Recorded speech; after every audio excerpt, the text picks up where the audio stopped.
자, 일간이 세상을 어떻게 볼 것이냐. 이 일간이라고 하는 기준점, 사주팔자의 기준점이 세상을 어떻게 해석할 것이냐.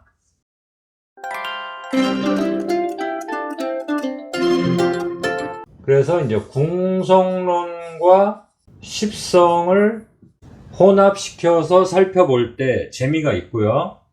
제가 중요시 여기는 거는 뭐예요? 년월은 사회에서 써먹는 무기를 보는 것이고, 일시는 내가 만드는, 내가 준비하는 무기를 보는 거죠. 일과 시는 나이가 들수록 점점 명확해지는 자신의 무기가 되는 거고요.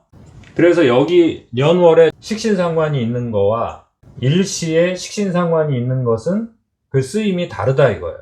그래서 년월에 있는 식신상관은 사회 속에서 쓰는 거고, 일시에 있는 식신상관은 퇴근 후에 또는 자기가 준비하는 공간에서 식신상관을 단련해서 조금 시간이 걸린 다음에 그것을 가지고 세상으로 나오는 거죠.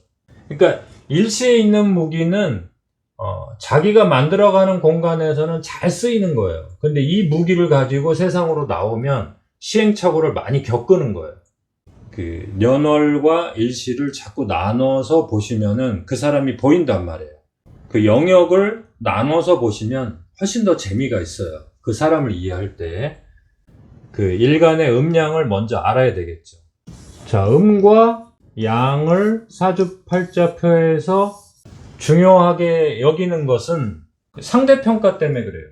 일간이 개수일 때 간목은 상관으로 평가해주고, 일간이 개수일 때 을목은 식신으로 평가해주잖아요.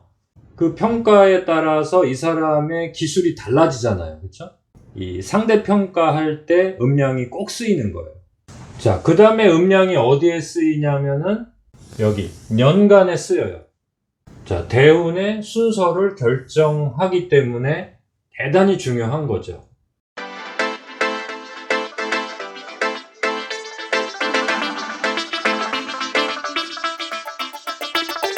자, 보세요. 사실은 연간이라고 하는 에너지의 음량보다 더 중요한 거는 년지예요. 자, 년지가 사유축과 해묘미일 때, 그쵸? 뱀띠생, 닭띠생, 소띠생, 그 다음에 돼지띠생, 토끼띠생, 양띠생은 연간에 무조건 마이너스가 오게 돼 있어요. 그 다음에 인호술, 신자진, 호랑이띠, 말띠, 개띠, 원숭이띠, 쥐띠, 용띠생은 연간에 무조건 플러스 양이 오게 돼 있어요. 자, 이게 왜 중요하냐면 마이너스 해에 태어난 남자는 대운이 역행하고 대역, 그 다음에 마이너스 해에 태어난 여자는 대운이 순행하고 대순, 그 다음에 플러스 해에 태어난 남자는 대운이 순행하고 플러스 해에 태어난 여자는 대운이 역행한다. 이러한 대운의 순서를 결정하기 때문에 대단히 중요한 거죠. 년간 중심으로 보셔도 돼요. 년지까지 안 보셔도 연간의 마이너스라는 건 뭐예요? 을, 정, 기, 신, 개. 보세요. 을사년 그래야지 갑사년 없잖아요. 그런 뜻이에요. 그 다음에 인호술과 신자지는 뭐예요? 플러스가 년간에 온다는 건 뭐예요? 갑, 병, 무, 경임 이렇게 플러스가 온다는 뜻이죠. 년간만 보셔도 결정이 되는 거죠. 마이너스 해에 남자로 태어났으면 대운이 역행하고, 대운이 역행한다는 건 뭘 보는 거냐면 월지 조건을 보는 거예요. 만약에 묘월에 태어나면은 묘 다음에는 진사오잖아요. 그쵸? 이렇게 흘러가면은 봄부터 여름으로 흘러가면 순행이라고 하는 거예요. 그런데 반대로 묘월에 태어났는데 역행한다는 건 뭐예요? 묘인, 축, 자해, 다시 겨울로 가는 거예요. 봄에서 겨울로 가는 것을 역행이라고 하는 거예요. 자, 어렵지 않죠?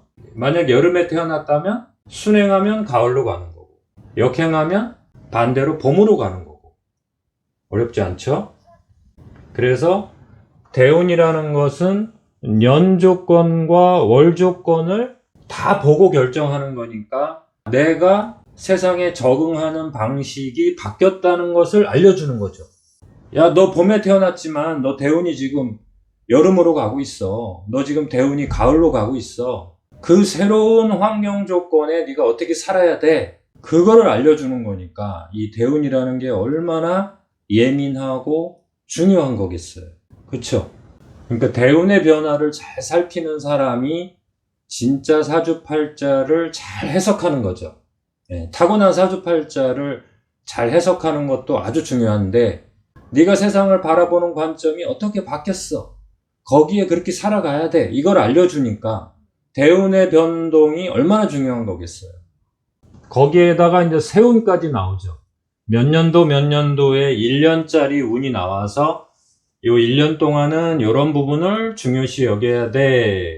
세운이 1년짜리 운이기 때문에 이 띠라고 12띠의 이 속성을 대입해서 보는 게 제일 좋겠죠.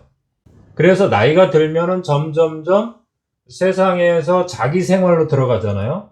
자기 생활이 중요한 그 나이대가 되면은 일과 시를 많이 보셔야 돼요. 일과 시의 에너지가 뭐로 되어 있는지를 많이 보셔야 돼요.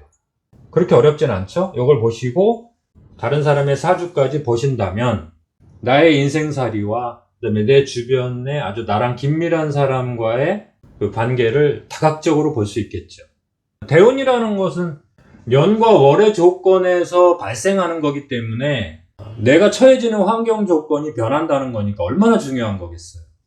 사주팔자 공부를 하실 때 내 사주는 용신이 없다. 나는 지금 용신 대운이 아니다. 어떡하냐. 이런 걱정을 할 시간에 내가 사회에서 중요시 여겨야 되는 나의 필살기가 있고 내가 준비를 꼭 해야 되는 나만의 필살기가 있다. 이거를 먼저 꼭 살펴보셔야 돼요. 그 다음에 지금 나의 대운은 어떻게 변하고 있다. 거기에 내가 제대로 지금 대응하고 있는가. 자기 반성을 철저히 하셔야 되죠. 그리고 나의 사주가 이렇듯이 타인의 사주도 뭐예요? 내가 그 사람을 바라볼 때, 그 사회에서 바라볼 때의 모습과 개별적으로 만나는 그 모습이 대단히 다른 모습이 나타나기 때문에 또 그것을 잘 활용하시면 사람을 이해하는데 도움이 되실 거예요. 자, 그래서 궁합을 보실 때도 단편적으로 보지 마시고 나와 그 사람이 사회적으로 만날 때의 모습인지 결혼 생활을 직접 해야지만 나타나는 그 에너지인지 자신의 미래를 준비하는 과정 그런 것까지 살펴봐야지 결혼 생활은 되는 거란 말이에요. 우리가 결혼할 때 이렇게 깊은 어떠한 에너지를 다 이렇게 보여주는 게 아니기 때문에 시행착오를 무조건 거칠 수밖에 없어요. 그리고 시행착오를 몰랐던 점을 발견했다고 해서 다 이혼할 수도 없잖아요.